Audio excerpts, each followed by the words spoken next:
پوچھا گیا حضور یہ قربانیاں کیا ہیں؟ فرمایا تمہارے باپ ابراہیم کی سنت ہے، اور فرمایا کہ ان کو خوش دلی سے اللہ کی راہ میں قربان کرو۔ قیامت کے دن یہ اپنے بالوں کے ساتھ، اپنے سینگوں کے ساتھ اور اپنے کھروں کے ساتھ آئیں گی، اور یہ بھی ارشاد فرمایا کہ کل پل صراط پر یہ سواریاں بن کے تمہیں پل صراط سے پار لگائیں گے۔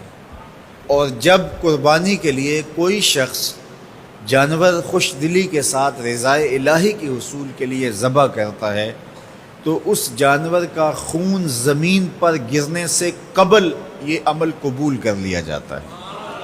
اور یہ بات بھی ذہن میں رکھیے گا کہ ایام نہر یہ 3 دن جو خون بہانے کے ہیں، 10، 11 اور 12 تاریخ، ان ایام میں آپ جو بھی عمل کریں، نماز پڑھیں اور دیگر صالح اعمال کریں، بہت قابل قبول ہیں اور اللہ ان کو قدر کی نگاہ سے دیکھتا ہے۔ لیکن ان ایام میں جو سب سے زیادہ اللہ کو محبوب عمل ہے وہ راہ خدا میں خون بہانا ہے، قربانی پیش کرنا ہے۔ تو قربانی کا کوئی اور متبادل نہیں ہو سکتا۔ کچھ لوگ یہ فلسفہ ان دنوں کے اندر بیان کرتے ہیں کہ 20-50 ہزار کی قربانی کرنے کی بجائے اتنے اگر کسی غریب کو دے دیے جائیں تو اس کے 2-3 مہینے خیریت سے گزر جاتے ہیں، اور وہ گھر کے اندر جو ہے وہ ضرورت کی چیزیں ڈال لے تو گوشت تو 2-4 دن کے اندر کھایا پیا جاتا ہے، ختم ہو جاتا ہے۔ لیکن اگر اتنے پیسے کسی غریب کے گھر دے دیے جائے تو یہ اچھی بات ہے۔ تو اسلام کب اس عمل سے روکتا ہے؟ غریب کی مدد کیجیے، صرف عید کے دن ہی نہیں، مینڈے کی جگہ ہی نہیں، بلکہ اسلام تو راہ خدا میں جانور ذبح کر کے اسی جذبے کو بیدار کرنا چاہتا ہے کہ تمہیں گوشت کی ضرورت بھی نہیں تھی پھر بھی تم نے ذبح کر دیا، تو جہاں ضرورت ہوگی اور تمہاری ہمسائیگی میں، تمہارے اطراف میں جب کوئی غریب ہوگا تو پھر تم اس کے لیے ذبح کیوں نہیں کرو گے؟ اس کے لیے تم قربانی کیوں نہیں کرو گے؟ اِثار کیوں نہیں کرو گے؟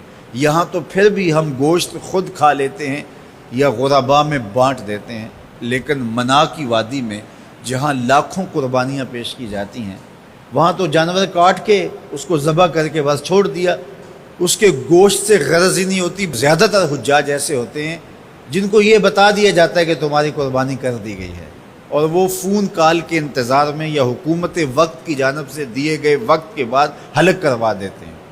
تو انہوں نے نہ اپنا جانور دیکھا ہوتا ہے، نہ اس کو ذبح ہوتے دیکھتے ہیں، تو صرف انہیں ٹائم بتلا دیا جاتا ہے یا ان کو کال کر دی جاتی ہے تو یہ ان کے لیے کافی ہوتا ہے۔ تو وہاں تو گوشت کھانا بھی مقصود نہیں، تو صرف اللہ کی رضا کے لیے جانور ذبح کرنا۔ تو جب رضائے الہی کے لیے جانور ذبح کرنے کا جذبہ پیدا کر کے تمہیں راہ خدا میں خرچ کرنے کی ترغیب دی جاتی ہے تو پھر تم پورا سال خرچ کرو گے، تمہارے لیے کوئی مشکل اور کوئی مشقت نہیں ہوگی۔ لیکن اگر تم جو ہے وہ اس جذبہ خیر سے نور حاصل نہیں کرو گے تو پھر تمہیں یہ دولت نصیب نہیں ہوگی۔ تو سب سے افضل عمل ان 3 ایام کے اندر جو بتایا گیا وہ یہی ہے کہ راہ خدا کے اندر خون بہانا ہے۔ اللہ کے محبوب علیہ الصلوۃ والسلام کی خدمت میں جو ہے وہ مینڈے لائے گئے جو چتکبرے تھے، اور حضور علیہ الصلوۃ والسلام نے اپنے مبارک ہاتھ سے ان کو ذبح کیا۔ تو عید قرباں یہ ایثار کی عید ہے، یہ قربانی کی عید ہے، اور اسلام ہمیں قربانی سکھاتا ہے۔ اسلام لمحہ لمحہ قربانی ہے، ایک ایک ساعت اسلام قربانی کا نام ہے، اور ہمیں درس زندگی یہی دیا جاتا ہے کہ ہم قربانی سے اپنی زندگی کو عبادت کریں۔